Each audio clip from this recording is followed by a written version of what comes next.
오늘도 군사무기 정보 채널 대고구려제국 구독과 알림 설정 진심으로 감사드립니다. 우리 대한민국이 끝없는 노력으로 일궈낸 KF-21 보라매의 진정한 성능 테스트가 다가오는 7월 마침내 현실화될 것이며 지금까지 조립해왔던 KF-21 전투기의 1호기부터 7호기까지 차례대로 이륙을 준비 중인 게 언론을 통하여 공식적으로 확인되었는데요.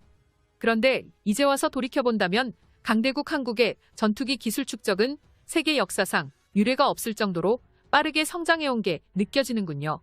그도 그럴 것이 전 세계에서 자국산 전투기를 제대로 보유한 국가는 5손가락에 꼽히지만 그 5손가락 안에 우리 대한민국이 포함되는 날이 한 뼘 수준으로 가까워졌기 때문입니다. 이러한 상황에 대해서 중국의 국영 언론들은 의외의 반응을 보이고 있는데요. 동시에 한국군의 군사력 증강에 불안감을 감추지 못하고 있습니다. 중국 국영 언론 신화통신이 분석한 내용에 따르면 현대시대 항공기 산업은 최첨단 사업인 동시에 노동집약적 사업으로 최상위 기술력을 가진 선진 강대국들의 전유물이라 여겼지만 중국의 옆나라인 한국은 항공기 사업장과 동시에 생산시설과 연구개발 인력 등 5천여 명이나 되는 많은 인력들을 성장시키는 데 성공했으며 전투기의 실물과 동시에 비행시험을 통하여 세계에서 8번째 초음속 전투기를 보유한 국가가 될 것이라고 기사를 작성했습니다. 또한 한국 국방부는 도면에만 존재하던 전투기가 실체화되어 성능 평가 단계에 들어간 것은 한국 역사의 중요한 부분을 의미하며 전체 연구 개발 과정은 한국인들이 단기간에 이뤄낸 명백한 성과라고 평가했는데요. 한국은 국산 군용기를 자체 개발하기 시작한 이래 불과 20여 년 만에 최초의 프로펠러 항공기부터 4.5세대 제트기까지 엄청난 도약이 가능했으며 한국인 기술자들이 말하는 기술적 변화의 시대가 다시 한번 찾아온 것이라고 언급했습니다. 여기까지 5호기와 6호기 조립 소식을 인용하여 중국 신화통신이 보도한 KF-21 전투기 내용이었는데요. 사실 이 중에서도 가장 중요한 내용은 바로 전투기의 실물을 언급한 것이라 볼 수 있습니다. 대한민국과 비슷한 시기에 자국산 전투기 개발을 선포한 인도와 터키, 일본 등 많은 국가들 중에서도 4.5세대 이상급의 미들급 전투기를 현실에서 공개한 건 한국이 최초였으니까요. 중국 역시 제-20 전투기라는 성능에 의심되는 전투기를 보유하기까지 근 40년이 걸린 마당에 대한민국이 계획에서 실물까지 단 20년밖에 걸리지 않았다는 사실을 인정하기에는 꽤나 힘들었을 겁니다. 이러한 사실은 KF-21 보라매의 5호기와 6호기 실물이 공개되기 전 명백하게 드러나는데요.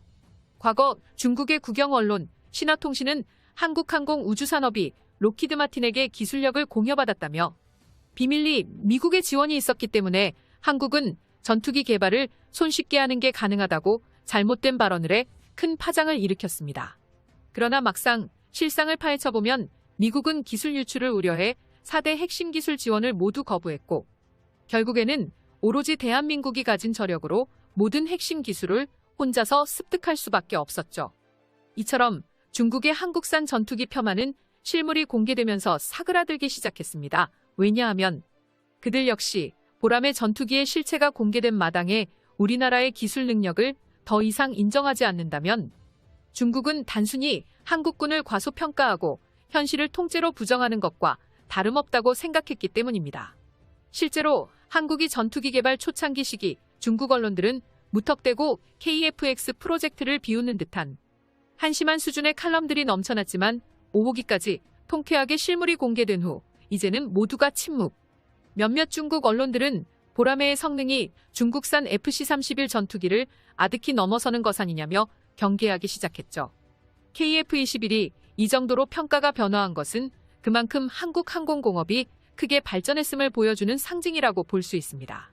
이어서 중국 정부 산하에 속한 중국의 군사기록부 역시 대한민국의 상황을 예의주시하고 있습니다. 관련 내용에 따르면 한국방위사업청이 차세대 전투기 KF-21의 5번째 시제기를 공개했다고 보도했습니다. 그들의 주장으로 한국은 전투기뿐만 아니라 우주로켓 엔진과 우주발사 센터 및 차세대 국내 수송기 등 다양한 계획을 진행하고 있다고 선언했다며 4.5세대 전투기와 5세대를 넘나드는 KF-21 전투기는 한국 공군의 가장 위협적인 주력 기종으로 등극하게 되었다. 또한 한국은 새로운 스텔스 전투기인 프로토타입의 선진적인 익신일체 설계와 제조 공정을 채택한 후 설계 및 제조 공법으로 전체 날개는 다량 다벽 구조로 되어 있고 이것은 전형적인 5세대 형식의 스텔스 기체라고 보도했습니다. 중국 군사 기록부에 따르면 한국은 AESA 레이더와 적외선 탐지 장비 및 전자 광학 추적 장비를 모두 국산화하는 데 성공한 후 한국의 군사무기 제조업 산업이 얼마나 성장했는지 단적으로 보여주는 명백한 실적 기록이라고 평가했습니다. 또한 설계부터 생산까지 전 과정을 한국 기술팀이 주도하는 것으로 알려졌다고 언급했는데요. 웨익과 중앙 날개 사이에는 설계 분리면이 없으며 주수력 골조는 6개로 양쪽 날개를 관통하는 스텔스 형상. 중앙 날개의 티타늄 합금, 활자형 구조와 함께 도킹 핀과 연결부를 줄여 구조적 무게 감량과 구조적 무결성 개선에 정말로 유리하다는 뜻이라고 평가했습니다. 마지막으로 KF-21 전투기는 이 같은 발전된 설계도를 사용해 제조 공정이 나타난 후 제대로 된 효과를 발휘한다. 이번에 공개된 KF-21 전투기의 형상은 한국의 신뢰성을 높여주며 차후 스텔스 단계에 진입할 5번째 국가가 될 것이라는 예측에 대한 의구심도 없어지고 있다고 밝혔습니다. 중국 군사 기록부의 칼럼을 읽어본 중국 네티즌 독자들은 여러 가지 흥미로운 반응을 보이고 있는데요. 세계에서 4.5세대 전투기 개발에 성공한 5번째가 국가가 도대체 어디냐고 묻곤 했다. 아니, 한국에 이런 기술력이 있었어. 한국군을 부러워하는 일본은 아마 신형 자주포 말고도 한국군 무기가 부러운 게 한두 가지가 아니었을 것이다. 한국 얕잡아보면 안 돼. 우리들은 아직 몰라. 한국이 군사 공업 발전에 얼마나 몰두하고 있는지. 무기 장비 수출력이 중국보다 많다.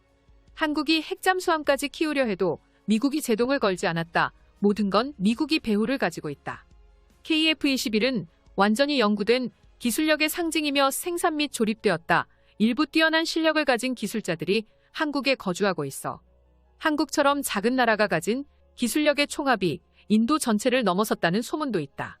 쌓인 기술력으로 따지면 인도는 한국에 비교하지도 못한다. 생산시설부터 품질이 다르다. 한국은 이미 나토 회원국 중 하나인 터키를 뛰어넘었다. 인도는 이 점을 도저히 따라할 수 없다는 등 다양한 반응을 보였습니다. 이처럼 2022년 7월 KF-21 전투기는 첫 비행을 달성하고 2026년 연구 개발을 완료할 계획인데요. 가까운 미래 KF-21은 계획대로 양산되며 2032년부터 한국군에 정식으로 배치될 예정입니다. 4.5세대와 5세대 전투기 부문에서 우리나라는 또 하나의 새로운 기록을 세운 것과 마찬가지입니다. 대한민국의 영원한 자주국방을 위하여 시련이 많았던 KF-21 전투기의 진면목의 자부심을 느낍니다. 이상 채널명 대고구려제국이었습니다. 구독과 알림 설정 진심으로 감사드립니다.